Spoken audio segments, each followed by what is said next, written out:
Hello dear, आपका हमारे channel पर स्वागत है। आज जो सामाजिक विज्ञान कक्षा 10 का जो पेपर हुआ था उसका हल देखिए भी, उसके आंसर की देखो भी। पहला प्रश्न आया हुआ था, जो सेपी मैत्स्यनी किस देश के प्रसिद्ध क्रांतिकारी थे। इसमें आपका ऑप्शन सही था, इटली के थे वो।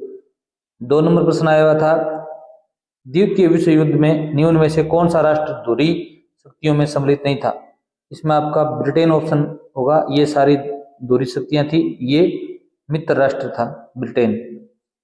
बम्बई के में पहली कपड़ा मिल किस वर्ष स्थापित की गई थी। ये 1854 आपका उत्तर सही होगा, बे ऑप्शन। और 4 नंबर प्रश्न आया हुआ था, रामचरितमानस पुस्तक किसने लिखी थी। इसमें द ऑप्शन सही था, तुलसीदास। शब्द वेलम का अर्थ क्या है भी, इसमें ये चर्म पत्र था, ये बे ऑप्शन सही था। वेलम का अर्थ है चर्म पत्र। और 6 नंबर प्रश्न आया था, पौधों को पहली बार संरक्षित जातियों की सूची में कब शामिल किया गया। 1991 में, ए ऑप्शन राइट होगा। कर्तन दहन कृषि को आंध्र प्रदेश में किस नाम से जाना जाता है। ये पोडू पोडू या पोंडू नाम से जाना जाता है। और 7 नंबर प्रश्न आया हुआ था, निम्न में से अधात्विक खनिज है। इसमें अधात्विक खनिज अभ्रक आपका आंसर सही था। और 9 नंबर प्रश्न था, भारत की समुद्र तटरेखा की लंबाई कितनी है।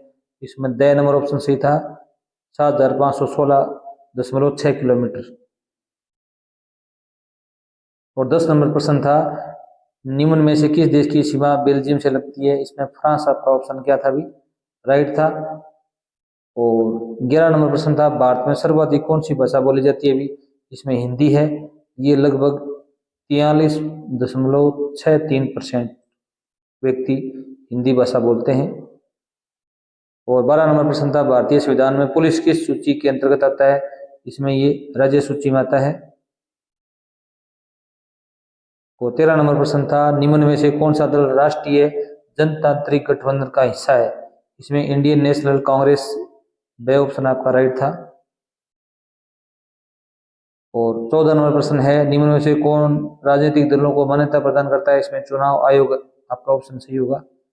जो राजनीतिक दल होते हैं उनको मान्यता ही प्रदान करता है। और भारतीय कौन सी धातु के सिक्के मुद्रा के रूप में इस्तेमाल करते थे। चांदी के भी थे, सोना भी थे, तांबा भी था, ये द ऑप्शन आपका राइट होगा। और नर्मदा नदी पर स्थित बांध है, ये नर्मदा नदी पर कौन सा बांध है अभी, सरदार सरोवर बांध है, ए ऑप्शन सही होगा आपका, सरदार सरोवर बांध। और अगला प्रश्न है, दूर संचार का सबसे अधिक तीव्रतम माध्यम कौन सा है भी। इसमें ईमेल होना चाहिए आपका उत्तर सही, क्या होगा भी, ईमेल। और उपभोक्ता संरक्षण अधिनियम कब लागू किया गया था अभी। ये 1986 में लागू किया गया था। तारीख पूछी जाए तो आप बताओगे 24 दिसंबर 1986 में। आगे देखिए भी, 2 नंबर प्रश्न था, रिक्त स्थानों की पूर्ति कीजिए। 1848 में एक फ्रांसीसी कलाकार, इसका नाम था फ्रेडरिक सोरियू, ने 4 चित्रों की एक श्रृंखला बनाई थी।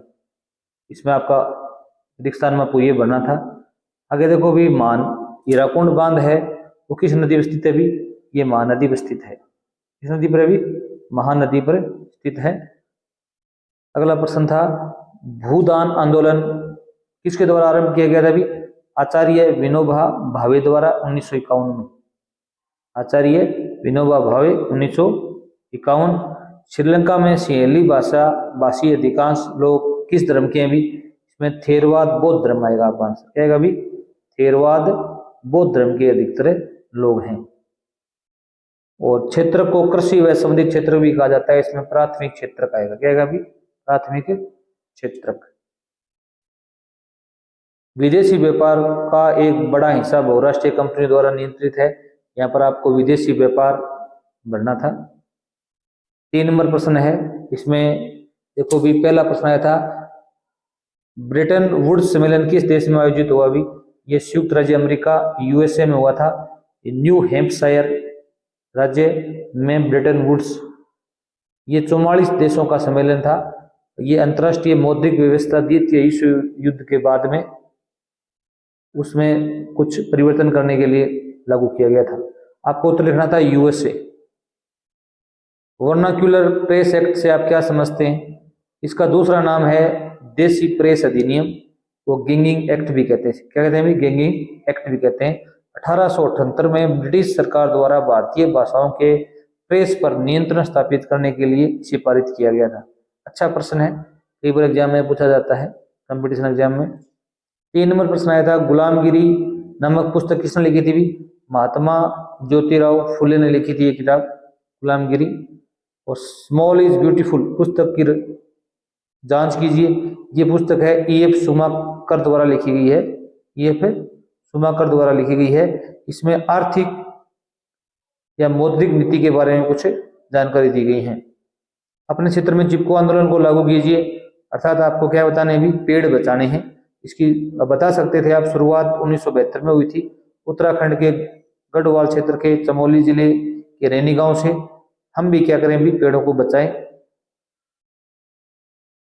आगे देखो, रबी फसल का विश्लेषण करना है आपको। रबी की फसल है वो अक्टूबर दिसंबर शीत ऋतु में बोई जाती है और वसंत ऋतु अप्रैल जून में काटी जाती है। गेहूं, चना, सरसों, मटर इसकी मुख्य फसलें हैं। लोकतंत्र को आप सबसे बेहतर क्यों मानते हैं? कोई एक कारण बताना था आपको। आप बता सकते थे क्योंकि केवल यही एक ऐसी व्यवस्था है जिसमें सरकार जनता की चुनाव पर निर्भर रहती है। सरकार है ना, वो जनता के चुनाव पर निर्भर रहती है और किसी भी व्यवस्था में जनता का कोई मूल्य नहीं होता। लोकतंत्र में बहुमत से किसका सम्मान करने की अपेक्षा की जाती है? बहुमत से अल्पसंख्यक, क्या लिखोगे भी? अल्पसंख्यक जो लोग हैं, माइनॉरिटी लोग हैं, उनका सम्मान करने की अपेक्षा की जाती है। 9 नंबर प्रश्न देखो भी, आपके मतानुसार लोकतंत्र के कोई 2 आवश्यक स्थितियां लिखी। पहली तो ये होनी चाहिए, राजनीति का अपराधीकरण बंद होना चाहिए। 2 नंबर है, सबके लिए कानून एक जैसा होना चाहिए।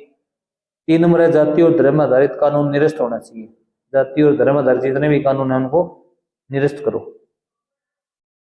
10 नंबर प्रश्न देखो, भारत में करेंसी नोट जारी करने वाली संस्था का नाम बताना है आपको। इसमें RBI है, भारतीय रिजर्व बैंक, ये नोट जारी करती है। और 11 नंबर प्रश्न था, विश्व व्यापार संगठन का मुख्य ध्येय क्या है भी? अंतर्राष्ट्रीय व्यापार का उदारीकरण इसका मुख्य ध्येय है। अंतर्राष्ट्रीय व्यापार का उदारीकरण। चयन के अधिकार का प्रयोग आप कैसे कर सकते हैं? उदाहरण बताना है आपको। इसमें आप बता सकते थे, निष्पक्ष प्रतिस्पर्धा को बढ़ावा दिया जाना चाहिए ताकि उपभोक्ता को न्यूनतम लागत के अधिकतम विकल्प उपलब्ध करवाए जा सके, ताकि उपभोक्ता को सस्ती दरों पर अपनी सामग्री प्राप्त की जा सके। Thanks for watching video.